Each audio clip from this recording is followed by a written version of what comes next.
Firma, si no quieres que tu vida sea un infierno a partir de ahora.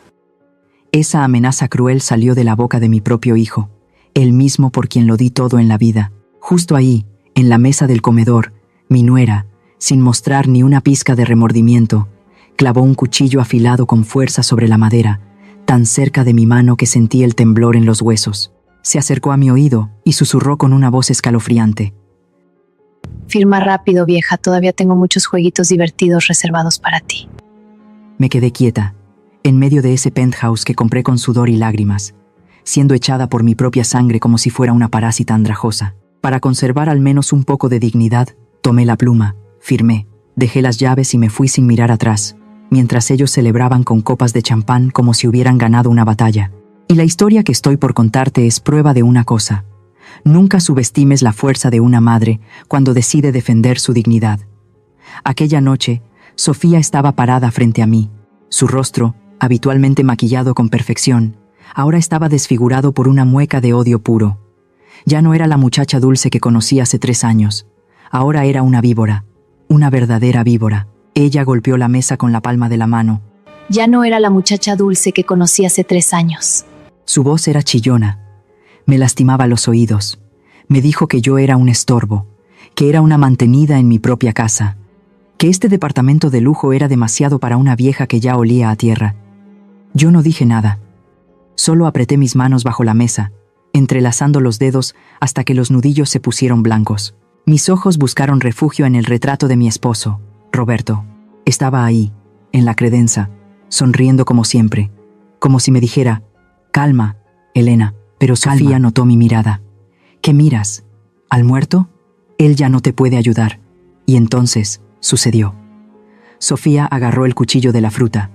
Era un cuchillo filoso, con mango de plata. ¡Zas! Lo clavó con una violencia brutal sobre la madera fina de la mesa. La punta del acero quedó vibrando a solo unos centímetros del marco de la foto de Roberto. El ruido fue seco, aterrador, y yo di un respingo en la silla. Sentí un frío helado recorrer mi espalda. No era miedo a morir. A mi edad, la muerte es una vieja conocida. Era miedo a la maldad, miedo de ver en qué se había convertido mi familia. Firma de una maldita vez. Ella me aventó los papeles sobre el plato de cena. Eran los documentos de cesión de derechos. Querían todo: la casa, los muebles, mi vida entera. Giré la cabeza lentamente hacia la izquierda. Ahí estaba él, mi hijo, mi sangre. El niño al que yo le curaba las rodillas raspadas. El hombre por el que Roberto y yo trabajamos de sol a sol. Estaba sentado, mirando fijamente su copa de vino. No se movía, ni siquiera parpadeaba. «Hijo». Mi voz salió como un susurro roto. «¿Vas a dejar que ella haga esto? ¿Vas a dejar que insulte la memoria de tu padre?» Él no levantó la cara. Solo encogió los hombros, como si tuviera frío. «Mamá, por favor, firma y ya. No quiero problemas con Sofía. Hazlo por mí. Si no firmas, ella se va a ir, y yo no puedo vivir sin ella». Sentí como si me hubieran arrancado el corazón del pecho sin anestesia. Ese silencio, esa cobardía, me dolió más que cualquier insulto. Me dolió más que el cuchillo clavado en la mesa. En ese instante, algo murió dentro de mí. No fui yo. Fue la madre abnegada. Fue la Elena que perdonaba todo. Mis lágrimas se secaron de golpe. Sentí una calma extraña, una frialdad que nunca había sentido antes. Miré a Sofía.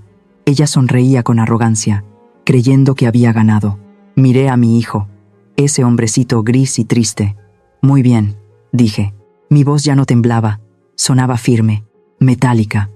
Saqué mi pluma del bolsillo. «¿Quieren la casa? ¿Tanto la desean? Tengan». Firmé. Elena Ramírez de la Vega. Escribí mi nombre con trazos fuertes. Rasgué un poco el papel con la punta de la pluma. «Ahí tienen, que les aproveche». Les aventé las hojas. Sofía las atrapó en el aire como un animal hambriento.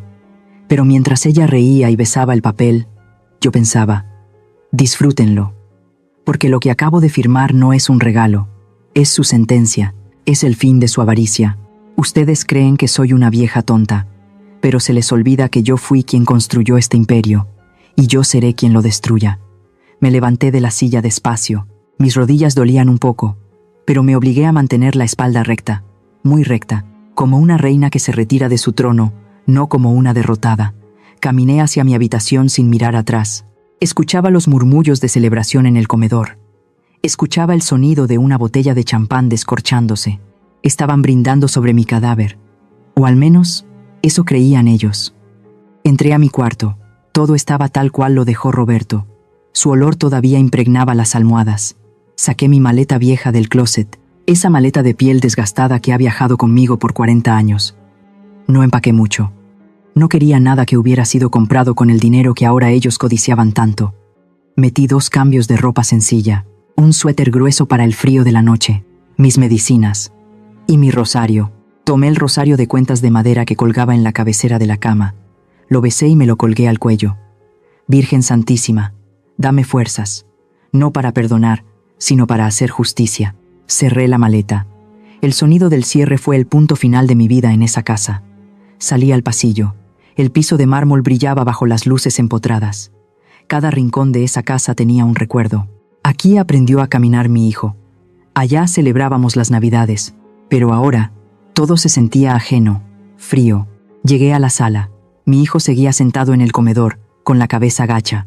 Sofía ya estaba hablando por teléfono, seguramente presumiendo su victoria con sus amigas. Me detuve en el umbral de la puerta. Miré la nuca de mi hijo. Una parte de mí, esa parte tonta y sentimental de madre, deseaba que él se levantara, que corriera hacia mí, que me abrazara y me dijera: «Mamá, no te vayas, perdóname, rompamos ese papel, conté mentalmente. 1, 2, 3. Nada. Él no se movió. Era un mandilón, un títere sin alma, un cobarde que prefería vender a su madre antes que enfrentar a su mujer. Ya no tengo hijo, pensé. Ese hombre que está ahí es un extraño. Mi hijo murió el día que dejó entrar la ambición a su corazón. La tristeza se convirtió en rabia, una rabia caliente que me subió por la garganta. Me acerqué a la mesita de la entrada. Saqué el juego de llaves del penthouse. Las llaves doradas que tanto orgullo me daban. Las dejé caer sobre el plato de cerámica. Cling.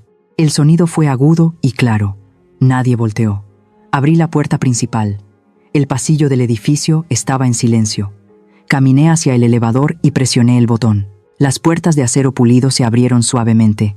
Entré y me giré. Vi por última vez la entrada de mi casa.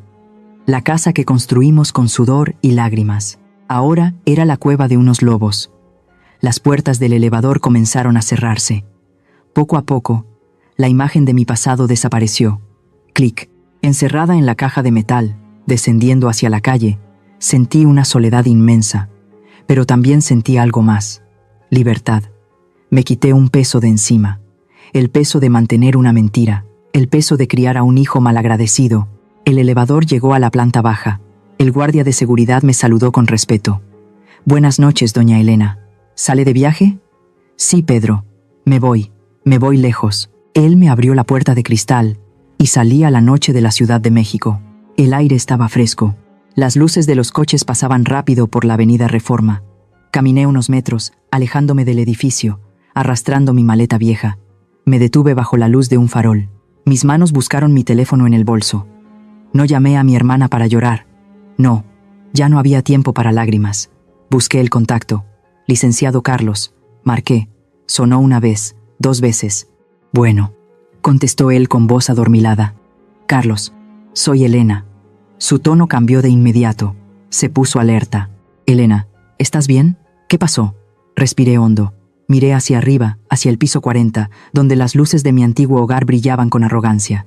«Ya está hecho, Carlos». Mordieron el anzuelo. Firmé el papel. Creen que ganaron. Hubo un silencio breve en la línea. Luego escuché la voz de mi viejo amigo, firme y segura. «Perfecto, Elena. Entonces empieza el espectáculo. ¿Estás lista para mañana?» Sonreí. Una sonrisa triste, pero llena de determinación. Más lista que nunca. «Prepara todo. Quiero ver cómo se les borra esa sonrisa de la cara». Colgué. Guardé el teléfono y paré un taxi. La noche era oscura, sí, pero por primera vez en mucho tiempo, yo podía ver el camino con claridad. El cuarto de hotel es pequeño. Las paredes están pintadas de un color crema que ya se ve viejo, y hay una mancha de humedad en el techo. La cama es dura. Las sábanas huelen a lavanda barata, muy diferente al aroma de sándalo y flores frescas que siempre tenía mi recámara en el penthouse. Pero no me quejo. De hecho, este olor a sencillo, a barato, me trae paz. Me recuerda quién soy, me recuerda de dónde vengo. Me siento en la orilla de la cama. No puedo dormir, cierro los ojos y mi mente viaja hacia atrás. 40 años atrás. Mucha gente ve ese penthouse en Polanco y piensa que nos cayó del cielo. Sofía, mi nuera, cree que el dinero es mágico, que simplemente aparece en la cuenta del banco. Pobre ilusa, ese departamento no está hecho de ladrillos y cemento. Está hecho de mi sangre y del sudor de Roberto. Todavía puedo sentir el sabor del polvo en mi boca. Roberto y yo empezamos sin nada. Literalmente, sin nada. Con una mano adelante y otra atrás, como decía mi abuela. Éramos dos chamacos con mucha hambre y muchos sueños. Recuerdo nuestras cenas de aquellos años. Un bolillo duro, un poco de frijoles de la olla, a veces ni siquiera refritos porque no teníamos para el aceite. Nos sentábamos en el piso de nuestro cuartito de azotea. Roberto me miraba con sus ojos cansados, llenos de cal y mezcla, y me decía: «Aguanta, Elena, aguanta un poquito más, mi reina. Algún día te voy a dar un palacio». Y vaya que trabajó para cumplirlo. Roberto no conocía el descanso. Trabajaba en la obra de sol a sol, cargaba bultos, pegaba ladrillos, negociaba con proveedores. Yo no me quedaba atrás. Mientras él construía, yo vendía lo que fuera, tamales, ropa usada, y luego, terrenos. Aprendí a negociar con los tiburones de las bienes raíces. Aprendí que en este mundo, si no eres fuerte, te comen vivo. Fuimos guardando cada centavo. No íbamos al cine, no comprábamos ropa nueva, todo iba al coquinito. Poco a poco, el negocio creció. Compramos nuestro primer edificio viejo, lo remodelamos y lo vendimos. Luego otro y otro. El dinero empezó a llegar, pero el precio fue alto. Una noche, Roberto llegó a casa más pálido de lo normal. Se sentó en el sofá y se llevó la mano al pecho. «Solo estoy cansado, vieja. No te preocupes», me dijo. Fueron sus últimas palabras. Su corazón, ese corazón enorme y generoso, simplemente se detuvo. Explotó de tanto esfuerzo. Tenía 45 años. Se mató trabajando para darnos ese palacio. Me quedé sola, viuda joven, con un imperio inmobiliario a medias y un niño pequeño agarrado a mi falda. Ricardo, mi hijo. En el velorio de Roberto, abracé a Ricardo con todas mis fuerzas. Él lloraba porque quería un juguete, no porque entendiera que su padre se había ido para siempre. Ahí, frente al ataúd de mi esposo, cometí el error más grande de mi vida. Hice un juramento. Miré al cielo y dije: «Te lo juro, Roberto, tu hijo nunca va a sufrir lo que nosotros sufrimos. Nunca va a tener hambre. Nunca va a tener que cargar un bulto de cemento. Él va a vivir como un príncipe». Y cumplí mi promesa. Dios sabe que la cumplí demasiado bien. Ese fue mi pecado. Amé a mi hijo con un amor ciego, un amor tóxico. Si Ricardo quería un juguete, yo le compraba 10. Si Ricardo no quería estudiar, yo le pagaba maestros privados para que le hicieran la tarea. Si Ricardo chocaba el coche, yo le compraba uno nuevo al día siguiente y pagaba para que no tuviera problemas legales. Nunca le enseñé el valor de las cosas. Nunca le enseñé que para comer carne, primero hay que aprender a matar al animal. Lo envolví en algodones. Lo protegí de todo, menos de sí mismo. Yo creé al monstruo que anoche me vio firmar mi propia sentencia de muerte. Yo convertí a ese niño dulce en un hombre inútil, en un parásito que necesita de una mujer cruel como Sofía para que le diga qué hacer. Ahora, sentada en este hotel de paso, la culpa me golpea más fuerte que el cansancio. Miro mis manos. Son manos viejas, con manchas de la edad, pero siguen siendo manos fuertes. Las mismas manos que lavaron pisos ajenos. Las mismas manos que firmaron contratos millonarios. Pienso en Roberto. Perdóname, viejo, te fallé. Te prometí cuidar nuestro legado y cuidar a nuestro hijo. Pero para cuidar el legado, tengo que destruir al hijo. Es una ironía cruel, ¿verdad? Para que Ricardo sea un hombre de bien, tengo que quitarle todo lo que tú y yo le dimos. Tengo que empujarlo al abismo para ver si le salen alas o si se estrella contra el suelo. La noche avanza.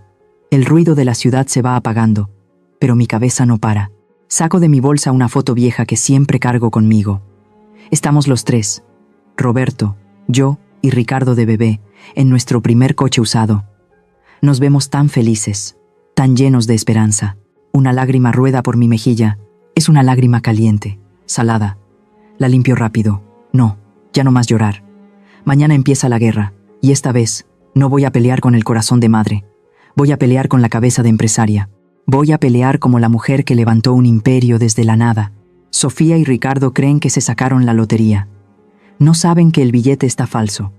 Amigos míos, hablo con ustedes porque sé que me escuchan en el silencio de esta noche. ¿Hay alguien ahí afuera que me entienda? ¿Hay alguna madre o algún padre que se haya quitado el pan de la boca para dárselo a sus hijos? ¿Alguien que haya trabajado doblado turnos, aguantando humillaciones de jefes, solo para comprarle a su hijo esos tenis de marca que tanto quería? ¿Y qué recibieron a cambio? ¿Un beso? ¿Un gracias? ¿O recibieron miradas de desprecio? ¿O recibieron exigencias de más y más? Si ustedes saben de qué dolor estoy hablando, si ustedes han sentido esa punzada en el pecho cuando un hijo los mira como si fueran un cajero automático y no un ser humano. Por favor, no me dejen sola esta noche. Díganme que no estoy loca.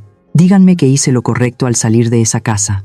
Si alguna vez han sentido que su sacrificio fue en vano, regálenme un me gusta o escriban: "Te entiendo, Elena", en los comentarios. Necesito saber que no soy la única madre con el corazón roto en este mundo. Necesito saber que, allá afuera, hay alguien que todavía valora las canas y las arrugas de quienes les dieron la vida. Dicen que el diablo no siempre se aparece con cuernos y cola. A veces, llega con cara de ángel, vestida con ropa humilde y hablando con la voz más dulce del mundo. Así llegó Sofía a mi vida hace 3 años. Todavía recuerdo esa primera cena. Ricardo estaba nervioso. Se alisaba la camisa cada 5 segundos. «Mamá, quiero que conozcas a alguien especial», me dijo. Y entró ella. Sofía traía un vestido sencillo, de esos que se compran en el mercado. No traía joyas, apenas un poco de maquillaje. Bajó la mirada cuando me saludó, como si tuviera pena. «Mucho gusto, señora Elena. Ricardo me ha hablado maravillas de usted», dijo con una vocecita suave, casi un susurro. Nos sentamos a la mesa.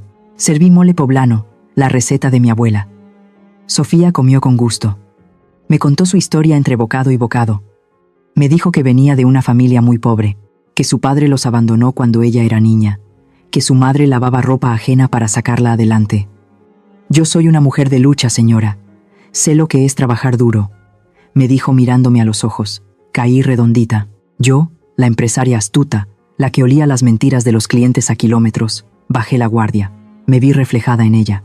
Recordé mis propios inicios, lavando platos, contando monedas. Sentí compasión, sentí ternura. Pensé, esta muchacha es buena. Esta muchacha va a cuidar a mi hijo. La acogí como si fuera la hija que nunca tuve. Ricardo me dijo que se querían casar. Yo fui la más feliz. «No te preocupes por el dinero, hijo. Yo me encargo», les dije. Y vaya que me encargué. Pagué la boda más lujosa que se puedan imaginar. Fue en una hacienda en Cuernavaca. Flores importadas, orquesta en vivo, banquete para 300 personas. Sofía parecía una princesa con su vestido blanco de diseñador. Ese día, vi a mi hijo llorar de felicidad en el altar. Y yo lloré con él. No sabía que esas serían mis últimas lágrimas de alegría. La luna de miel duró 1 mes. Yo se las regalé también. Un viaje por toda Europa. Pero cuando regresaron, la Sofía que bajó del avión ya no era la muchacha humilde del vestido barato. El cambio no fue inmediato, fue sutil, como el moho que empieza en una esquina y poco a poco se come toda la pared. Primero fueron las críticas a la casa. Una tarde, estábamos tomando café en la sala. Sofía miró las cortinas de terciopelo que yo había escogido con tanto cariño años atrás. «Ay, suegra, estas cortinas ya están muy pasadas de moda, ¿no cree? Huelen a viejo, a encierro». Me dolió, pero sonreí. «Son de buena calidad, hija. Pero si quieres, las mandamos lavar». «No, suegra. Hay que cambiarlas. Hay que modernizar este lugar. Parece un museo». Ahí empezó todo. Poco a poco, nada le gustaba. Los muebles eran nacos. La decoración era deprimente. Mis santos y mis vírgenes le molestaban. Decía que quería aire fresco, pero lo que quería era borrar mi huella. Quería borrar el recuerdo de Roberto y mi presencia en mi propia casa. Ricardo, al principio, trataba de mediar. «Mi amor, a mi mamá le gustan sus cosas», le decía. Pero Sofía sabía cómo manejarlo. Era una maestra de la manipulación. Usaba el chantaje emocional. Se ponía a llorar. Se encerraba en el cuarto. «Es que tú no midas mi lugar, Ricardo. Es que en esta casa yo soy un 0 a la izquierda. Tu mamá manda y nosotros solo obedecemos». Y Ricardo, Mi pobre Ricardo caía en su juego. Poco a poco, dejó de defenderme. Empezó a mirarme con fastidio. Llegaba del trabajo y ya no me saludaba con un beso. Pasaba directo al cuarto con ella. Escuchaba sus murmullos detrás de la puerta cerrada. Escuchaba la risa de ella y el silencio de él. Me estaban aislando. Me estaban convirtiendo en una extraña bajo mi propio techo. Luego, pasaron de los muebles al dinero. Sofía dejó de trabajar a la semana de casada. Dijo que quería dedicarse al hogar. Pero en el hogar no movía un dedo. Teníamos muchacha de servicio. Y aún así, Sofía se quejaba de cansancio. Su único trabajo era gastar. Llegaban paquetes de tiendas departamentales todos los días. Bolsas, zapatos, perfumes. Yo pagaba las tarjetas de crédito de Ricardo. Cuando vi los estados de cuenta, casi me voy de espaldas. Hablé con mi hijo. Hijo, están gastando mucho. Tienen que ahorrar. Ricardo se puso rojo de coraje. Ya vas a empezar, mamá. Es nuestro dinero. Sofía se lo merece. Ella sufrió mucho de niña. Quiero darle lo mejor. Tu dinero, hijo, no el mío, le contesté. Pero él ya no escuchaba razones. Ya estaba ciego. El punto de quiebre, el momento exacto en que mi corazón se rompió para siempre, fue el día del anillo. Yo tenía un anillo de jade, una pieza hermosa, antigua. Fue el regalo que Roberto me dio cuando cumplimos 10 años de casados. No valía millones, pero para mí valía la vida entera. Siempre lo dejaba en mi buró por las noches. Una mañana, el anillo no estaba. Busqué por todos lados, debajo de la cama, en el baño, en los cajones. Nada. Le pregunté a la muchacha de servicio. Ella, una mujer honesta que lleva años conmigo, me juró por la Virgen que no lo había visto. Yo sabía quién había entrado a mi cuarto. Sofía. La había visto merodeando el día anterior. Pero no dije nada. No quería acusar sin pruebas. Pasó una semana. Yo estaba en mi tablet, revisando el Facebook. Me gustaba ver las fotos de mis amigas. De pronto, el algoritmo me sugirió una foto. Era la madre de Sofía, esa señora que supuestamente lavaba ropa ajena. Estaba en una fiesta, con una cerveza en la mano y una sonrisa mueca. Hice zoom en la foto. Mis manos empezaron a temblar. Ahí estaba. En su dedo índice, gordo y tosco, brillaba mi anillo de jade. No había duda. Tenía la misma montura de oro viejo, la misma piedra verde oscuro. Sentí una mezcla de náuseas y fuego en el estómago. Me levanté y fui a buscar a Ricardo. Estaba en la sala viendo el fútbol. Hijo, mira esto, le dije, poniéndole la tablet en la cara. ¿Qué pasa, mamá? Ese es mi anillo, el anillo de tu padre. Lo tiene la mamá de Sofía. Ricardo miró la foto un segundo, luego me miró a mí. Su expresión no fue de sorpresa, fue de fastidio. Ay, mamá, por favor. ¿Cómo que por favor, Ricardo? Es mi anillo, me lo robaron. Mamá, ya bájale a tu drama. ¿Cómo sabes que es el mismo? Anillos de jade hay miles. Seguro la señora se compró uno igual. No, Ricardo, es el mío. Yo sé lo que veo. Ricardo se puso de pie, apagó la tele y me habló con un tono que nunca había usado conmigo, un tono condescendiente, como si hablara con una niña tonta. Mamá, ya estás grande, se te olvidan las cosas. Seguro lo guardaste en algún lado y ya no te acuerdas. Ya chocheas, mamá. No inventes historias para culpar a Sofía. Ella es incapaz de agarrar algo tuyo. Me quedé helada. Mi propio hijo me estaba llamando loca. Me estaba llamando vieja senil. Todo para proteger a la ladrona que tenía por esposa. En ese momento Sofía entró a la sala. ¿Qué pasa, mi amor? ¿Por qué grita tu mamá? Preguntó con su cara de yo no fui. Nada, amor. Mi mamá, que ya desvaría. Dice que tu mamá le robó un anillo. Imagínate. Sofía soltó una risita burlona. Ay, suegra, qué imaginación tiene. Debería ir al doctor. Eso de perder la memoria es peligroso. Los miré a los dos. Él, defendiendo lo indefendible. Ella, disfrutando mi humillación. No grité más. No lloré. Tomé mi tablet y me fui a mi cuarto. Esa tarde, me senté frente al espejo. Me miré las arrugas. Me miré las canas. ¿Estoy vieja? Sí. ¿Estoy loca? No. Ellos creían que por ser mayor, yo era estúpida. Creían que podían robarme en mi propia cara y que yo me iba a quedar callada. Se equivocaron. Ese día, frente al espejo, la Elena madre murió un poco y la Elena guerrera empezó a despertar. Si querían guerra, guerra iban a tener, pero no una guerra de gritos, una guerra de inteligencia. Fue entonces cuando empecé a sospechar que venían por algo más grande que un anillo. Venían por todo. Y yo tenía que estar preparada. Ya no había risas. Ya no había esas pláticas de sobremesa donde Ricardo me contaba de su trabajo. Ahora, las cenas eran un suplicio. Sofía se sentaba a la mesa con su teléfono pegado a la mano. No comía lo que yo preparaba. Decía que mi comida tenía mucha grasa o que era muy pesada. Pedía comida de restaurantes caros, sushi o ensaladas orgánicas que costaban lo que yo gastaba en el mercado para toda la semana.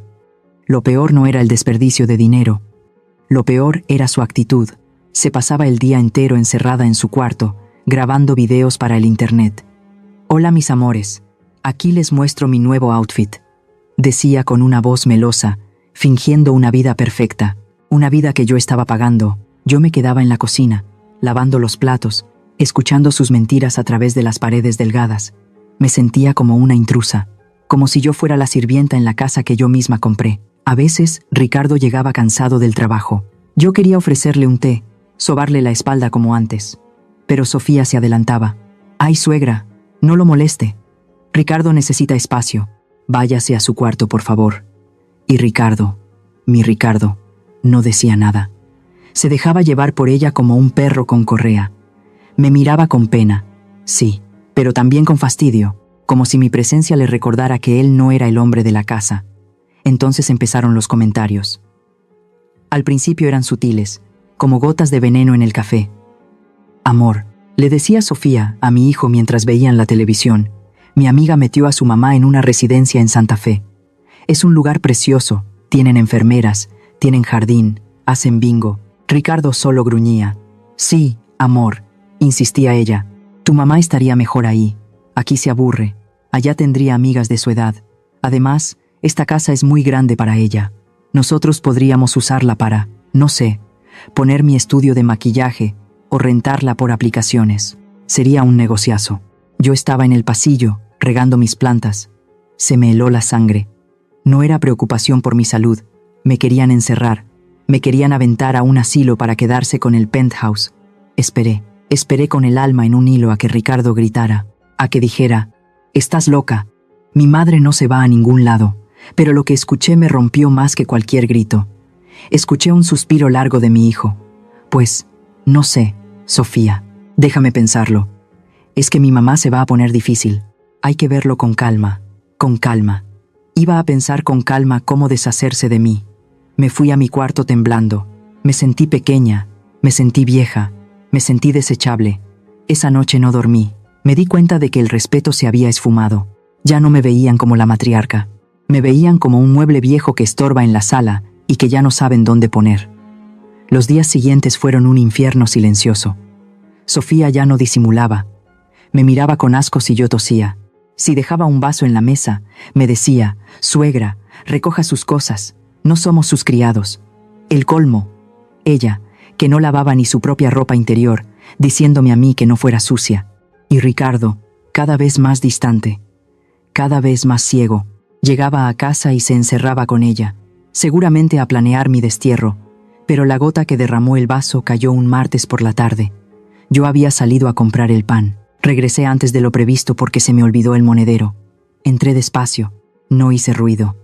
Tengo la maña de caminar suave, costumbre de cuando Ricardo era bebé, y no quería despertarlo. La puerta de la recámara de ellos estaba entreabierta. Escuché la voz de Sofía. No estaba hablando con Ricardo. Estaba hablando por teléfono. Su tono no era el de influencer dulce. Era el tono de una mujer de barrio, vulgar y ambiciosa. «Sí, güey, ya casi cae», decía ella riéndose. Me pegué a la pared. El corazón me latía en la garganta. La vieja ya está bien cansada. La tengo harta. Ricardo es un tonto. Hace lo que yo le digo. Ya lo tengo convencido de que la mande al asilo ese barato que vimos en las afueras. Hubo una pausa. Seguramente la otra persona preguntó algo. Sofía soltó una carcajada que me heló los huesos. ¿La casa? Obvio. En cuanto la vieja firme el traspaso, la vendemos. Ya averigüé. Este penthouse vale por lo menos $2.3 millones. Con eso nos vamos a Europa. Nos compramos un depa en Miami. Y que la vieja se pudra en el asilo. Me tapé la boca para no gritar. No era solo crueldad. Era un plan. Un robo maestro. Querían mis 2 millones. Querían mi vida. Y mi hijo era cómplice, por acción o por omisión. 2.3 millones. Ese era el precio de mi cabeza.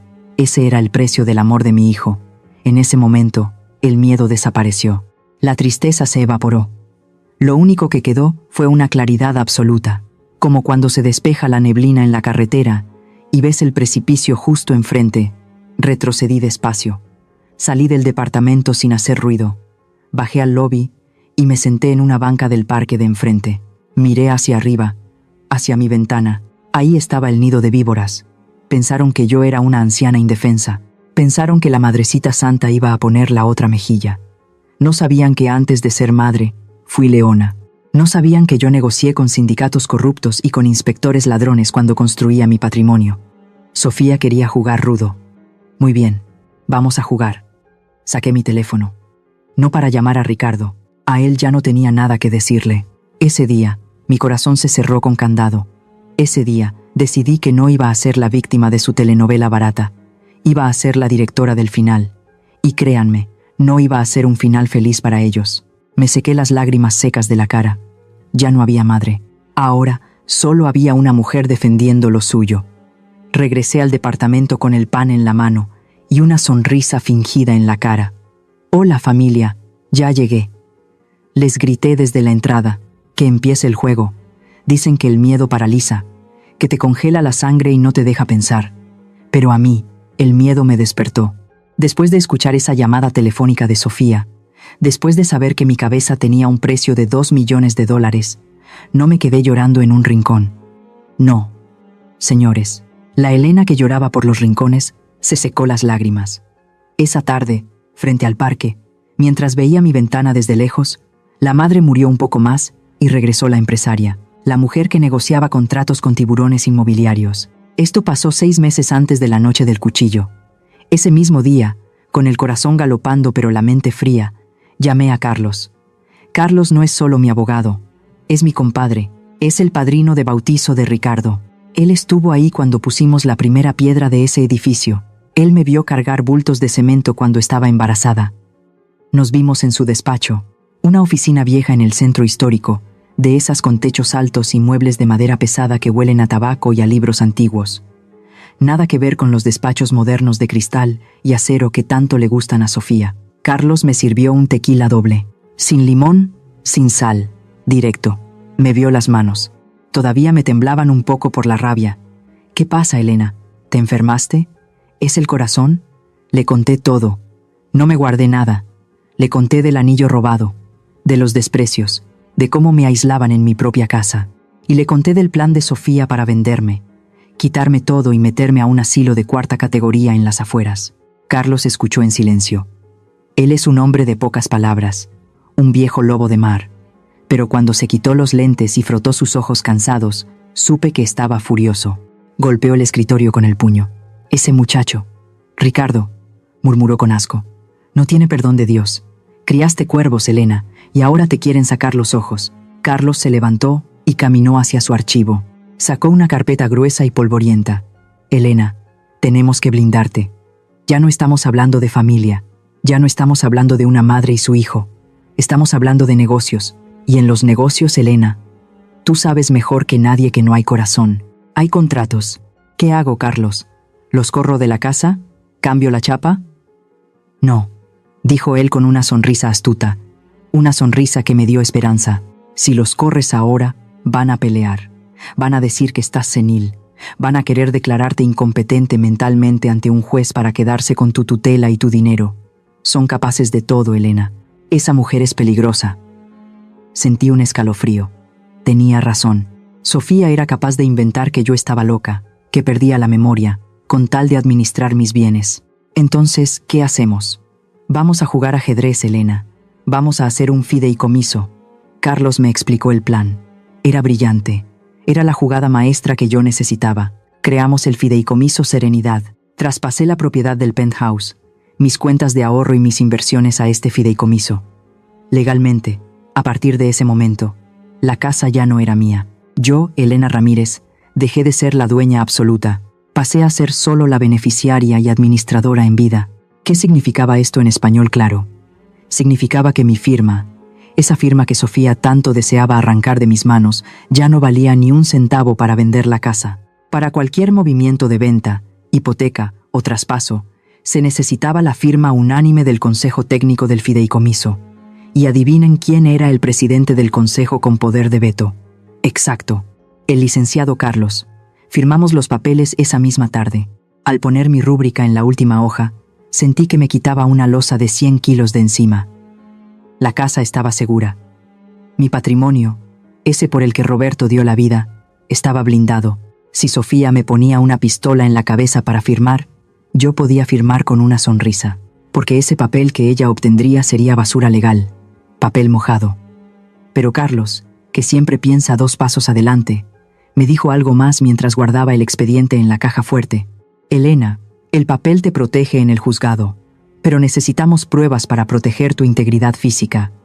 Necesitamos saber qué hacen cuando tú no estás. Necesitamos verle la cara al diablo sin máscara. Tienes razón, dije. Necesito ojos en la espalda. 2 días después, aproveché que Ricardo y Sofía se fueron de fin de semana a Valle de Bravo con el dinero que me robaron de la tarjeta. Llamé a un técnico de confianza de Carlos, un muchacho discreto que instala seguridad para bancos. Entró por la puerta de servicio. ¿Dónde quiere las cámaras, señora?, me preguntó. Quiero que se vea todo el comedor y la sala, pero que no se vea nada extraño. No quiero cables, no quiero focos rojos. El muchacho miró alrededor. Sus ojos se detuvieron en la credenza del comedor. Ahí estaba mi altar, mis fotos de Roberto, mis velas y una hermosa estatua de la Virgen de Guadalupe. Una talla de madera fina, antigua, de medio metro de alto, que presidía nuestra mesa desde hacía 20 años. Ahí, dije, señalando a la Virgen. En la estatua, señora, ¿no es pecado?, preguntó el muchacho persignándose con respeto. No, hijo, dije yo con firmeza. La Virgencita todo lo ve. Ella es madre también. Ella sabe lo que estoy sufriendo. Ahora solo le vamos a ayudar a grabar lo que ve, para que los pecadores no puedan mentir. El técnico trabajó rápido. Instaló una microcámara de alta definición en el resplandor dorado de la Virgen. Era invisible, un puntito negro perdido entre los adornos de la madera. Pusimos otra en el detector de humo de la sala y micrófonos de alta fidelidad detrás de los cuadros. Conectó todo a una aplicación en mi celular y a un servidor privado en el despacho de Carlos. Me enseñó a usarla. Mire, señora Elena, aquí ve en vivo, y todo se guarda en la nube. Aunque rompan las cámaras, aunque quemen la casa, el video ya está grabado en internet. Nadie lo puede borrar. Cuando el técnico se fue, me senté sola en el comedor. Saqué mi celular. Ahí estaba, mi sala, mi comedor. Se veía clarito, se escuchaba hasta el zumbido del refrigerador. Me sentí poderosa. Ya no era la viejita sorda y ciega que ellos creían. Ahora yo era el ojo que todo lo ve. Ese fin de semana, cuando regresaron, los recibí con una sonrisa. ¿Cómo les fue, hijos?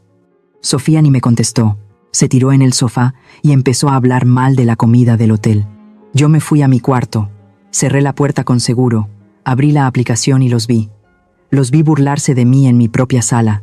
Los escuché planear cómo gastarían el dinero de la venta. Sofía hablaba de comprarse bolsos. Ricardo hablaba de comprar un coche deportivo. Cada insulto, cada plan macabro quedó grabado. Cada vez que Sofía decía, la vieja esa ya me tiene harta, la cámara de la Virgen lo registraba todo. Pasaron los meses. Fueron los meses más largos de mi vida. Yo seguía con mi papel de víctima sumisa. Aguanté sus groserías. Aguanté sus fiestas ruidosas hasta la madrugada. Aguanté que me trataran como a un mueble viejo. Pero por dentro, yo estaba tranquila.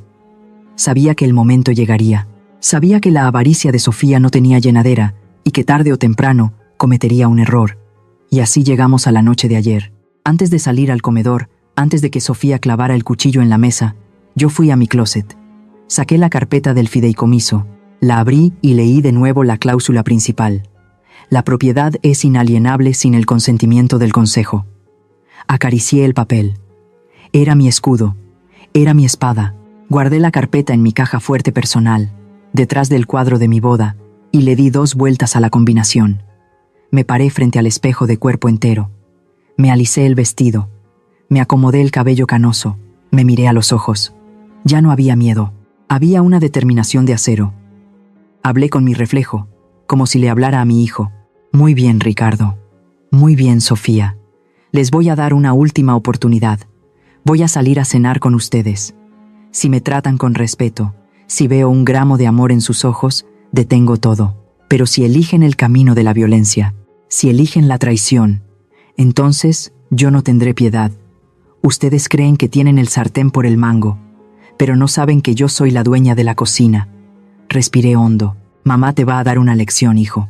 Una lección que te va a doler, pero que te va a salvar la vida. Si ustedes eligen el cuchillo, yo elijo la ley.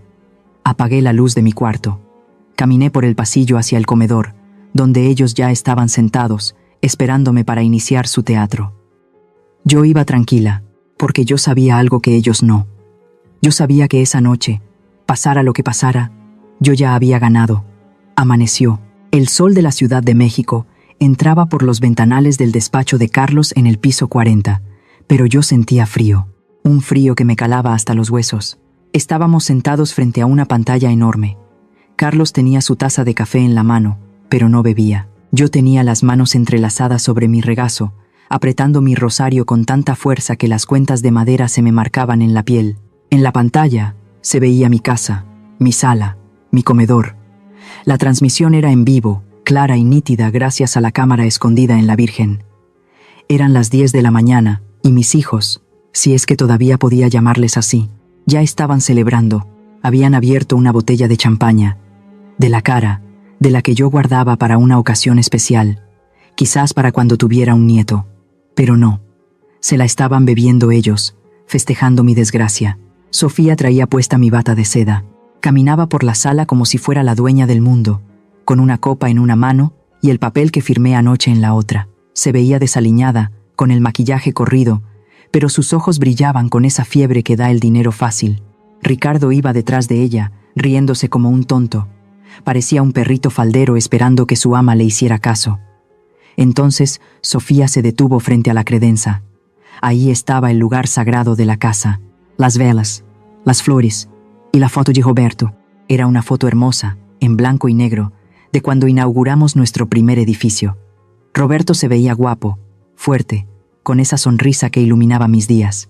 Sofía miró la foto. Hizo una mueca de asco. Señaló el retrato con su copa y dijo algo que hizo que mi corazón dejara de latir por un segundo. Dijo que la cara de ese viejo le daba mala vibra, que tenía ojos de muerto, que esa mirada salada no combinaba con su nueva decoración moderna.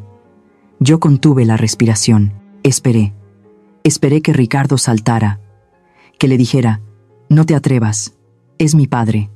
Pero Ricardo, mi Ricardo, solo se rió. Se rió, señores. Se rió del hombre que se rompió la espalda, cargando bultos de cemento, para que él pudiera tener esa copa de cristal en la mano. Se rió del hombre que le enseñó a andar en bicicleta, del hombre que murió trabajando para dejarle un futuro. Sofía agarró el marco de plata.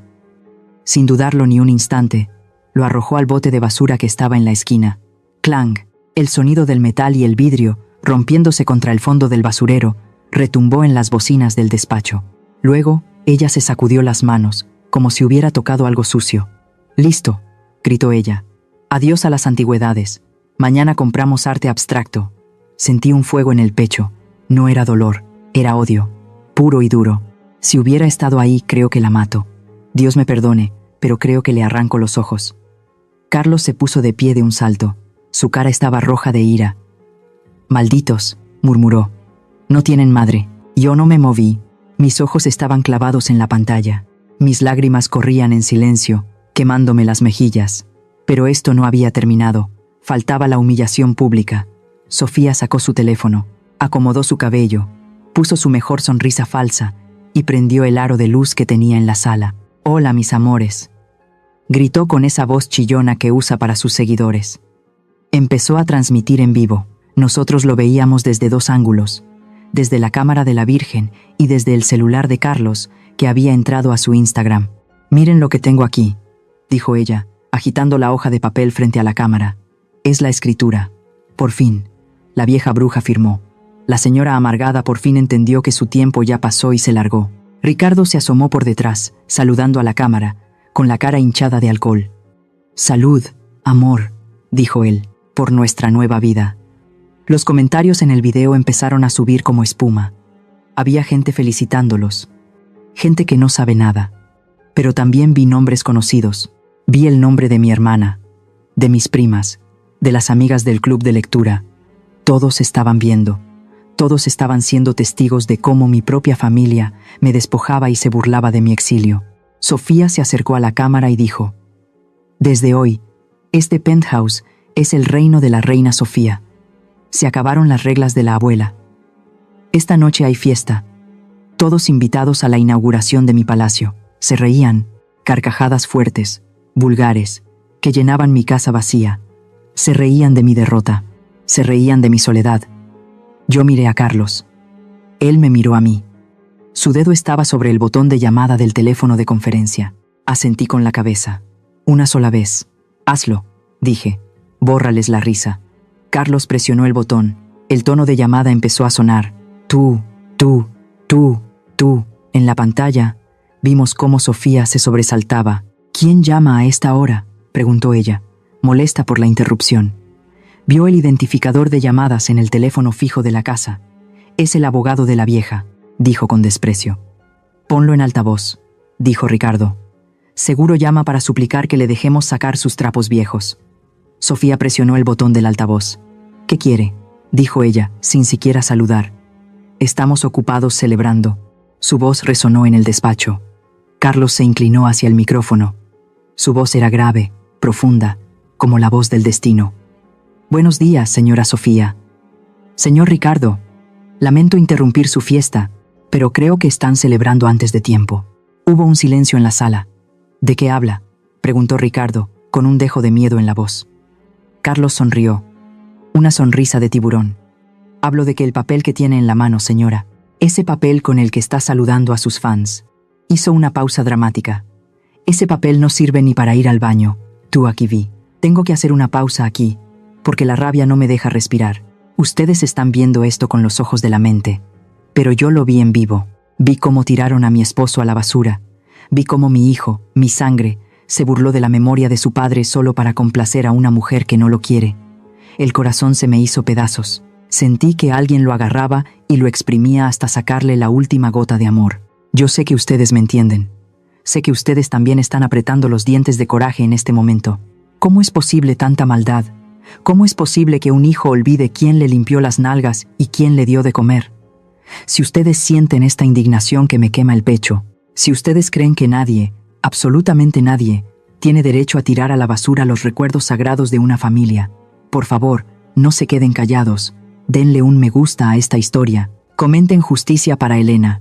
Hagamos ruido. Que se sepa que con los padres no se juega.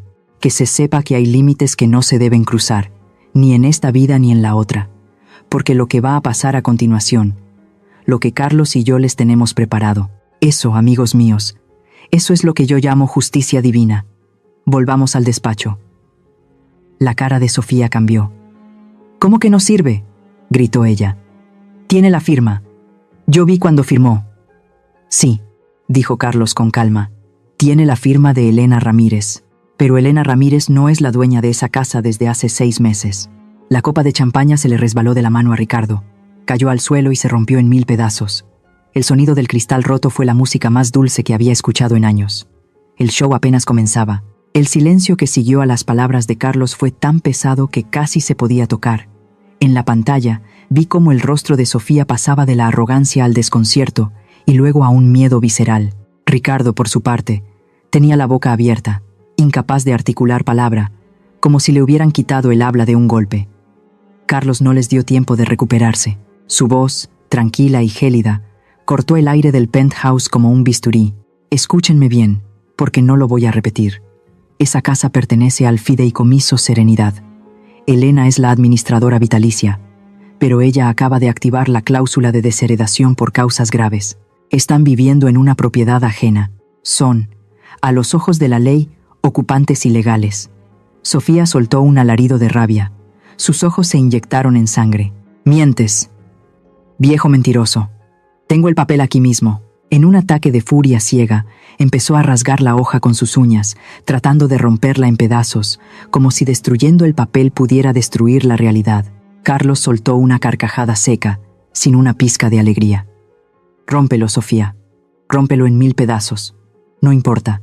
La copia original de ese documento, junto con el video de alta definición donde apareces tú, con un cuchillo en la mano amenazando a una mujer de la tercera edad, ya está en el escritorio del jefe de policía del distrito. En ese momento, la cámara enfocó a un tercer personaje que yo no había notado en la sala. El licenciado Valdés, el abogado que Ricardo y Sofía habían contratado para redactar el documento de sesión. Valdés estaba sentado en un sillón, con la cara pálida como un muerto. Cuando escuchó lo del video y el fideicomiso, se levantó de un salto, dejando caer su portafolios. ¿Un fideicomiso? ¿De qué está hablando este hombre?, gritó Valdés, girándose hacia Ricardo con los ojos desorbitados. ¿Tú sabías de esto? Me dijiste que la casa estaba libre de gravamen. Me mentiste. Ricardo empezó a temblar. Su arrogancia se derritió como hielo al sol. Yo no sabía, balbuceó, dando un paso atrás. Mamá no me dijo nada. Valdés, un hombre que siempre se jactaba de ser el más astuto, se puso lívido. Se ajustó el saco con manos temblorosas y miró a la pareja con absoluto asco. Son unos idiotas. Nos hundieron a todos. Ella los dejó en la calle y a mí me puso en la mira de un juez. Se acabó. Renuncio. No quiero tener nada que ver con este delito. Están locos. El abogado salió corriendo del penthouse, dejando a Ricardo y a Sofía solos con su propia soberbia. En el despacho de Carlos, yo sentía una mezcla extraña. No era solo alivio. Era una especie de justicia fría, una satisfacción que me recorría el cuerpo como un escalofrío. Ver sus caras, ver cómo su mundo de cartón se desmoronaba ante la primera brisa de la ley, era la medicina que mi alma necesitaba. Sofía, al ver que su abogado los abandonaba, entró en una crisis de nervios. Empezó a lanzar los cojines del sofá contra la pared, gritando obscenidades. «Vieja bruja, nos las va a pagar, juro que la voy a encontrar». Ricardo se dejó caer de rodillas en el piso de mármol. Se cubría la cara con las manos y sollozaba. Ya no era el hombre que se creía dueño del mundo. Era solo un niño asustado, un hombrecito cobarde que, ante la primera señal de peligro, se quebró como una rama seca. Carlos miró a la cámara, como si pudiera verlos a los ojos, y concluyó con una frialdad absoluta. «Les sugiero que no intenten nada, señora Sofía. La policía está a 10 minutos de su ubicación. Será mejor que se sienten y esperen». El juego se terminó. Apagué la pantalla, me recargué en el respaldo de la silla y cerré los ojos. Por primera vez en 3 años, respiré profundo. El aire ya no pesaba. La traición, el desprecio, el miedo, todo eso se estaba yendo por el drenaje, junto con la falsa corona de la reina Sofía. La justicia, aunque tarda, a veces llega con una claridad cegadora. Dicen que el amor verdadero se prueba en las malas, en la enfermedad, en la pobreza, pero yo digo que el amor se prueba de verdad cuando suenan las sirenas de la policía. Y esa mañana, desde la seguridad del despacho de Carlos, fui testigo de cómo el amor eterno de mi hijo y su esposa se desmoronaba en cuestión de segundos. No tuvimos que esperar mucho. El sonido de las patrullas rompió la calma de Polanco. Eran sirenas fuertes, urgentes, de esas que hacen que se te enchine la piel. En la pantalla, vi cómo Sofía corría a la ventana. Su cara, antes llena de soberbia, se transformó. Se puso blanca como el papel. «¡Vienen aquí! Ricardo, haz algo. Llama a alguien», gritaba ella, histérica. Pero Ricardo estaba paralizado. Estaba parado en medio de la sala, temblando como una hoja seca en medio de un huracán. Luego, los golpes en la puerta. «¡Abran! Policía de investigación». No tocaron el timbre. Golpearon con fuerza, con autoridad. Carlos había hecho bien su trabajo. No mandó a cualquier patrullero de esquina, mandó a los agentes de la fiscalía, con una orden de aprehensión y el video del cuchillo como evidencia flagrante. Sofía, en un último acto de estupidez, corrió a la puerta, no para abrir, sino para gritar a través de la madera. «Lárguense, esta es propiedad privada, soy una figura pública, los voy a demandar, pobre ilusa». La puerta se abrió de golpe. Seguramente el conserje, el buen Pedro, les dio la llave maestra. Entraron 3 oficiales, 2 hombres y una mujer. Llevaban chalecos antibalas y armas largas.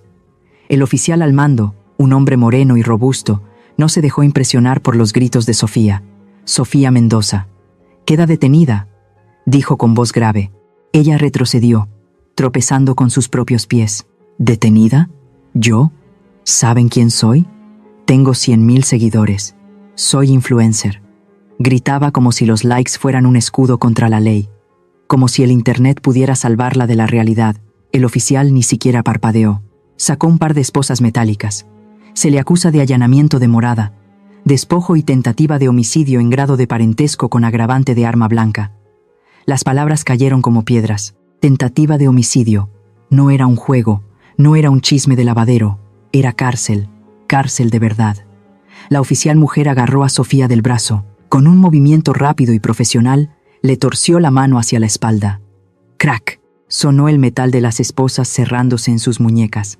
Ese sonido, ese clic seco y frío, fue el sonido más real que Sofía había escuchado en su vida.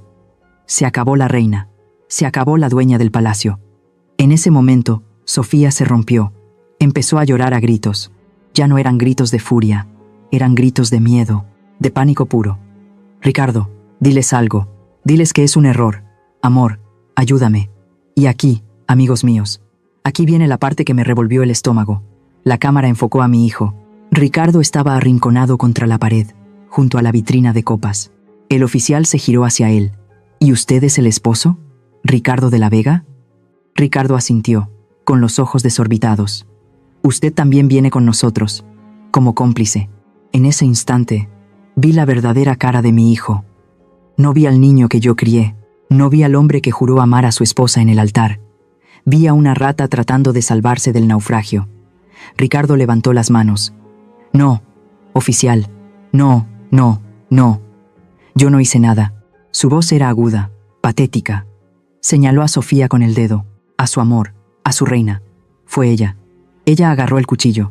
Ella amenazó a mi mamá. Yo le dije que no lo hiciera. Yo soy una víctima también. Ella me obligó. Sofía dejó de llorar de golpe. Se giró para mirar a Ricardo. La expresión en su rostro no se me va a olvidar nunca. Era una mezcla de incredulidad y odio profundo. ¿Qué dijiste?, susurró ella. ¿Me estás echando la culpa? Eres un poco hombre. Eres una basura. Tú estás loca, le gritó Ricardo, ganando valor ahora que ella estaba esposada. Casi matas a mi mamá. Yo no tengo nada que ver contigo. Desde mi silla sentí una oleada de asco. Asco. No pena. No tristeza. Asco. Ese hombre era mi hijo. Ese cobarde que vendía a su mujer para no pisar la cárcel. Eran tal para cual. Cuando había dinero y champaña, eran Romeo y Julieta. Pero cuando llegó la justicia, se convirtieron en dos alacranes en una botella, picándose el uno al otro. Los policías no perdieron más tiempo. Jalaron a Sofía hacia la salida. Ella pataleaba, insultaba a Ricardo, maldecía el día en que lo conoció. Ricardo iba detrás, escoltado por otro oficial, lloriqueando y repitiendo una y otra vez que él era inocente.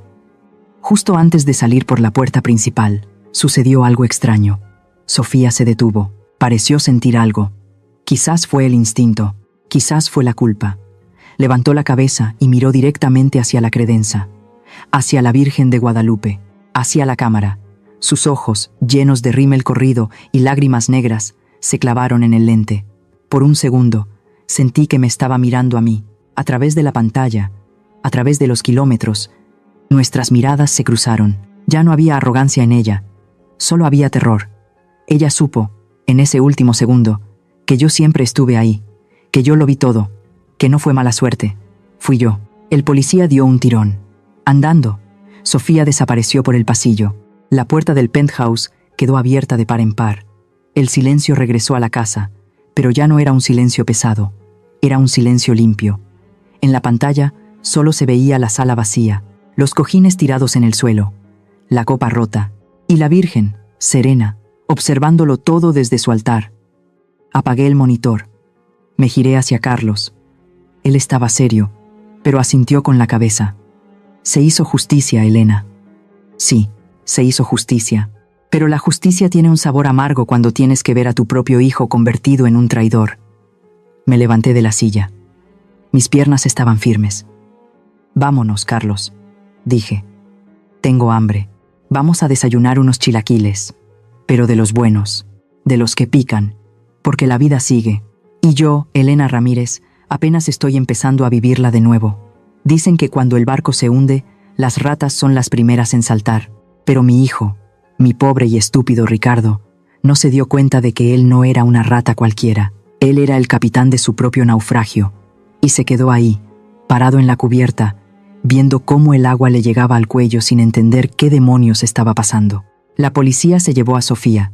Se la llevaron gritando y pataleando, hecha una fiera, lanzando veneno por la boca contra mí, contra Carlos y sobre todo contra Ricardo. Cuando la patrulla arrancó, el silencio regresó al lobby del edificio.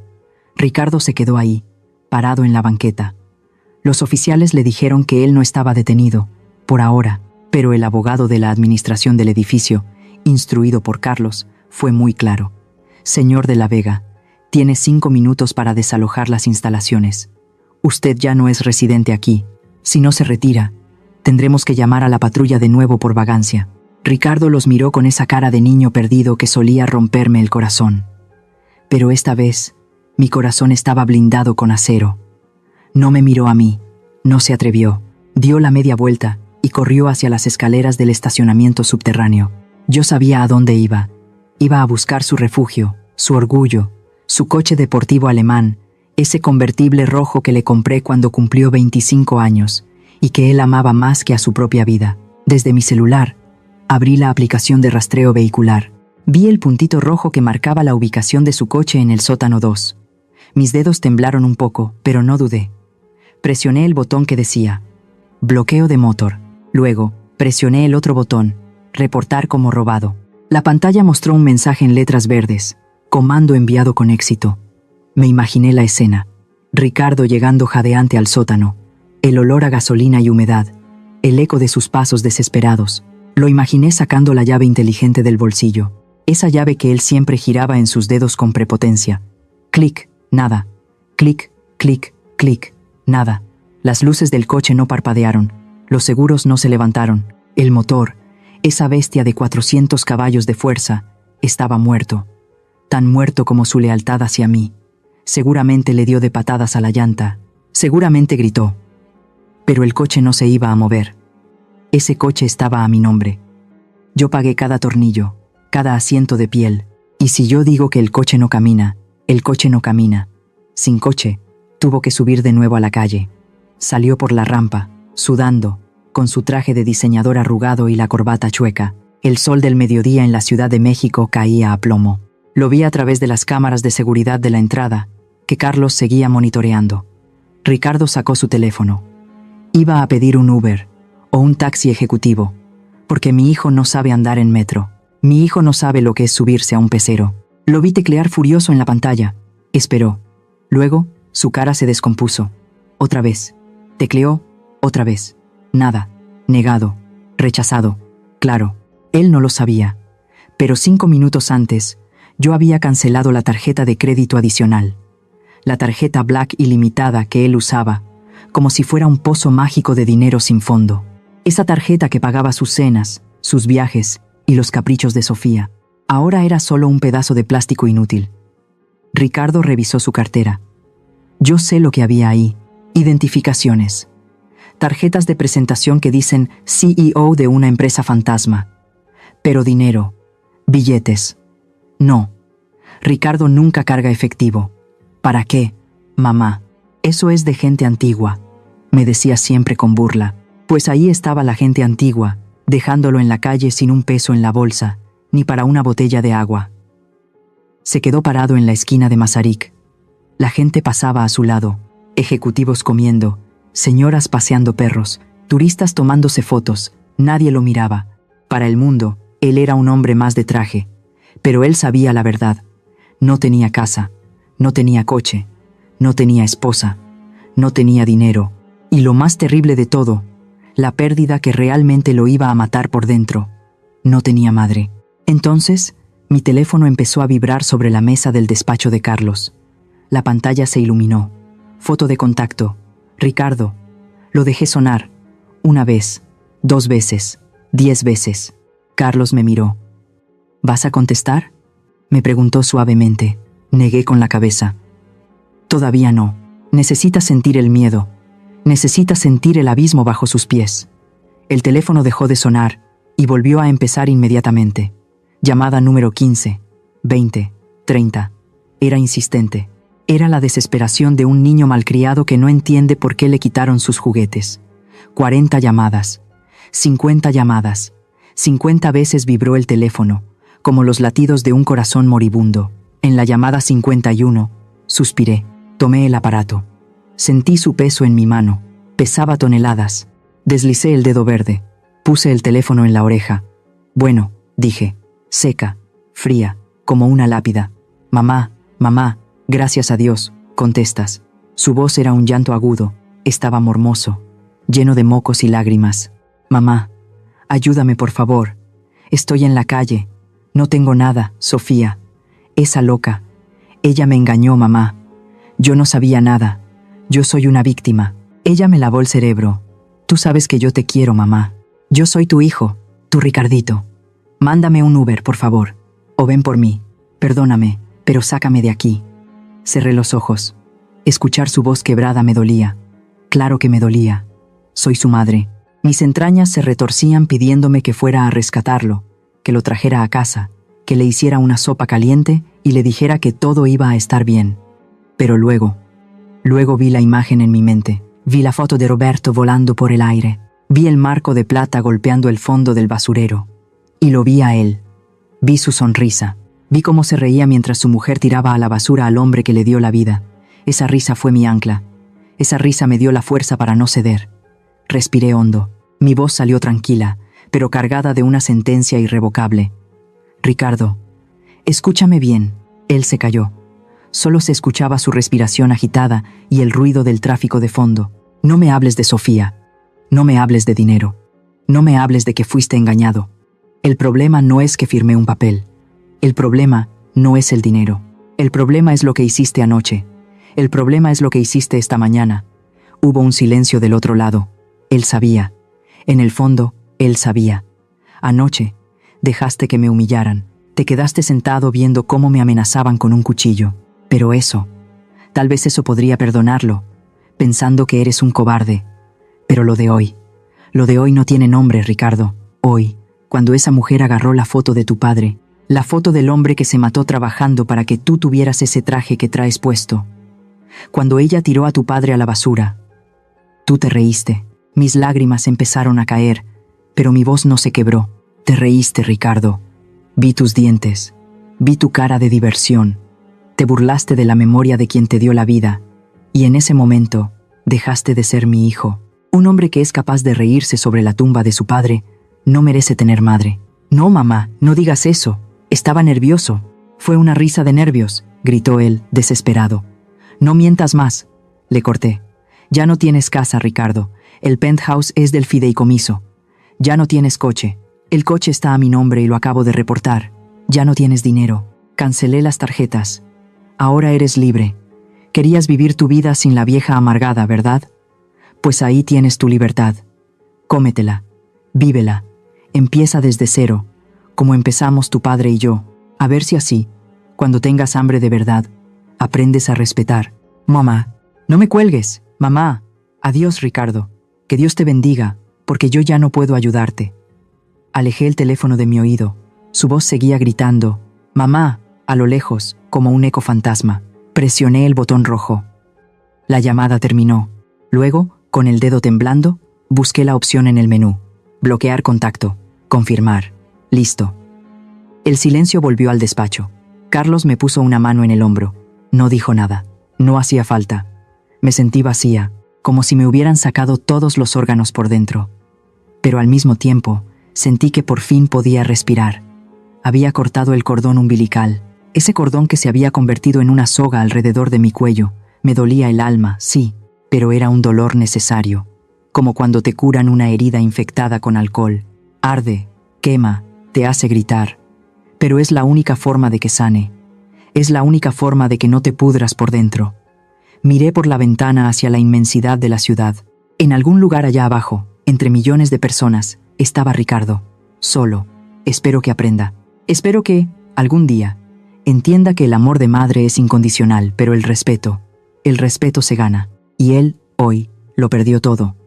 Dicen que las casas tienen memoria, que las paredes absorben la alegría, pero también el veneno. Por eso, me tardé un mes entero en regresar al penthouse. Necesitaba que el aire se limpiara. Necesitaba que se fuera el olor a perfume barato de Sofía y el olor a miedo de mi hijo. Cuando por fin abrí la puerta, sentí un frío extraño. No lo pensé 2 veces. Contraté a un equipo de limpieza profunda. Les di una orden clara. Tire todo lo que no sea mío. Ropa de diseñador, cremas, zapatos, esos cuadros abstractos horribles que ella compró. Todo se fue a la basura o a la donación. Quería arrancar su rastro de raíz. Mandé a quemar copal en cada esquina. El humo blanco y aromático llenó la sala, purificando el ambiente, sacando las malas vibras que esa mujer dejó impregnadas. Pero faltaba algo. Lo más importante. Fui a la cocina. Ahí estaba Lupita, mi muchacha de toda la vida, la que me vio llorar cuando enviudé. Lupita me recibió con un abrazo apretado. Sin decir una palabra, fue a su cuarto de servicio. Regresó con un bulto envuelto en una toalla vieja. Lo desenvolvió con cuidado. Era el marco de plata. Estaba un poco abollado de una esquina por el golpe, y el vidrio estaba estrellado. Pero la foto de Roberto, estaba intacta. Lo saqué de la basura en cuanto se los llevó la policía. «Señora», me dijo Lupita con los ojos llorosos, «sabía que usted iba a volver por él». Acaricié la cara de mi esposo en el papel. «Ya estás en casa, viejo», susurré. Limpié el marco, mandé a cambiar el cristal y lo puse de nuevo en su lugar de honor, en la credenza, junto a la Virgen. Pero al verlo ahí, en esa casa tan grande y tan vacía, entendí algo. Esta ya no era mi casa. Era un museo de recuerdos dolorosos. Roberto no vivía en esas paredes. Roberto vivía en mi corazón. Y yo todavía estaba viva. Tomé una decisión esa misma tarde. Puse el penthouse en renta. Se lo renté a una embajada por una fortuna mensual. Pero no me quedé con ese dinero. Fui con Carlos y creamos otro fondo. La beca Roberto de la Vega. Todo el dinero de la renta se va a pagar los estudios universitarios de muchachos humildes. Muchachos que tienen hambre de salir adelante, pero que no olvidan de dónde vienen. Es mi forma de honrar la memoria de mi esposo. Construir futuro, en lugar de financiar parásitos. Compré una camioneta cómoda. No un coche de lujo, sino una camioneta para viajar. Y me fui. Me fui a recorrer mi México. Fui a San Miguel de Allende. Fui a Oaxaca a comer mole negro. Fui a ver las ballenas a Baja California.